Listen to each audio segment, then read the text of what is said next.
ಈ ಒಂದು ರಾಸಾಯನಿಕ ಕ್ರಿಯೆಯ ಉತ್ಪನ್ನವನ್ನ ತಾವು ಗಮನಿಸಿದಾಗ ಇಲ್ಲಿ NaHCO3 ಉಂಟಾಗಿರುವುದು ತಮಗೆ ಗಮನಕ್ಕೆ ಬರುತ್ತೆ.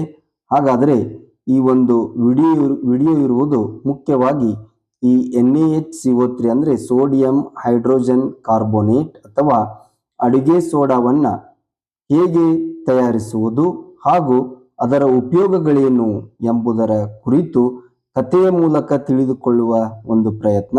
ಪ್ರಸ್ತುತಿ ರಾಜು ಭೂಶೆಟ್ಟಿ. ಕಥೆ ಹೀಗಿದೆ.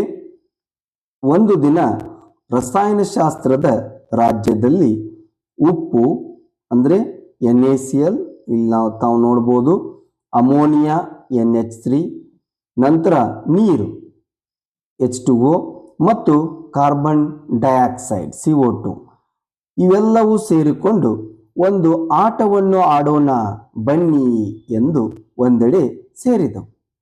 ಆಗ ಇವುಗಳ ಸಮ್ಮಿಲನದಿಂದ ಒಬ್ಬ ಹೊಸ ಸ್ನೇಹಿತ ಸೃಷ್ಟಿಯಾಗ್ತಾನೆ. ಆ ಸ್ನೇಹಿತ ಬೇರೆ ಯಾರು ಅಲ್ಲ, ಅವನೇ ಸೋಡಿಯಂ ಹೈಡ್ರೋಜನ್ ಕಾರ್ಬೋನೇಟ್ ಅಂದರೆ ಅಡುಗೆ ಸೋಡಾ ಸೃಷ್ಟಿಯಾಗತ್ತೆ ಎಂದು ನಾವು ಹೇಳ್ತೇವೆ. ಬೇಕಿಂಗ್ ಸೋಡಾ ಅಥವಾ ಅಡಿಗೆ ಸೋಡಾ ಅಥವಾ ಸೋಡಿಯಂ ಹೈಡ್ರೋಜನ್ ಕಾರ್ಬೋನೇಟ್ನ ಉಪಯೋಗಗಳೇನು ಎಂಬುದನ್ನು ನಾವು ಗಮನ ಹರಿಸುವುದಾದರೆ, ಮೊಟ್ಟ ಮೊದಲ ಉಪಯೋಗ ಇದು ಕೇಕ್ ಅಂಗಡಿಯ ನಾಯಕ. ಅಂದರೆ ಒಂದು ಕೇಕ್ ಅಂಗಡಿಯಲ್ಲಿ ಹಿಟ್ಟಿಗೆ ತಾನು ಉಬ್ಬಬೇಕೆಂಬ ಆಶೆ ಆಯಿತು.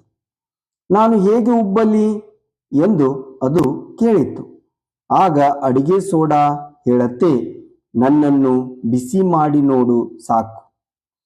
ಆಗ ಬಿಸಿ ಮಾಡಿದಾಗ ನಾನು ಕಾರ್ಬನ್ ಡೈಆಕ್ಸೈಡ್ ಅನಿಲ ಬಿಡುಗಡೆ ಮಾಡಿ ಅನಿಲದ ಗುಳ್ಳೆಗಳು ಕೇಕ್ ಮತ್ತು ಬ್ರೆಡ್ ಅನ್ನು ಮೃದುವಾಗಿ ಮತ್ತು ಉಬ್ಬುವಂತೆ ಮಾಡುತ್ತದೆ ಎಂದು ಹೇಳುತ್ತೆ. ಎರಡನೇ ಉಪಯೋಗ ಜಠರದ ವೈದ್ಯ. ಅಂದರೆ ಒಬ್ಬ ಬಾಲಕ ಹೆಚ್ಚು ಖಾರದ ಆಹಾರವನ್ನು ತಿಂದು ಅವನು ಹೊಟ್ಟೆಯಲ್ಲಿ ಆಮ್ಲ ಹೆಚ್ಚಾಯಿತು ಎಂದು ಒದ್ದಾಡತೊಡಗುತ್ತಾನೆ.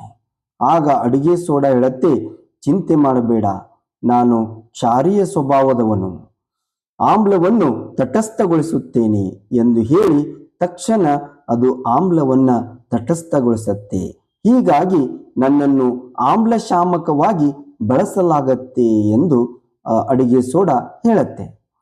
ಮೂರನೇ ಒಂದು ಮಹತ್ವದ ಉಪಯೋಗ ಅಂತಂದ್ರೆ ಅಗ್ನಿಶಾಮಕ ವೀರ. ಒಂದು ಸಣ್ಣ ಬೆಂಕಿ ಕಾಣಿಸಿಕೊಂಡಿತು.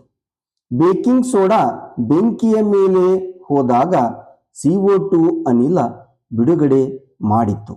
ಆ ಅನಿಲ ಆಮ್ಲಜನಕವನ್ನು ಕಡಿಮೆ ಮಾಡಿ ಬೆಂಕಿಯನ್ನು ನಂದಿಸಿತು. ಹೀಗಾಗಿ ಇದನ್ನು ಅಂದರೆ ಅಡಿಗೆ ಸೋಡಾವನ್ನು ಅಗ್ನಿಶಾಮಕಗಳಲ್ಲಿ ಅಂದರೆ ಫೈರ್ ಎಕ್ಸ್ಟಿಂಗ್ವಿಷರ್ಗಳಲ್ಲಿ ಬಳಸ್ತಾರೆ.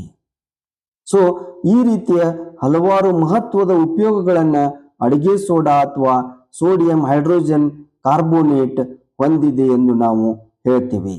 ಈ ರೀತಿಯ ಹಲವಾರು ಪರಿಕಲ್ಪನೆಗಳನ್ನು ಕಥೆಯ ಮೂಲಕ ತಿಳಿದುಕೊಳ್ಳೋಣ. ಧನ್ಯವಾದಗಳು.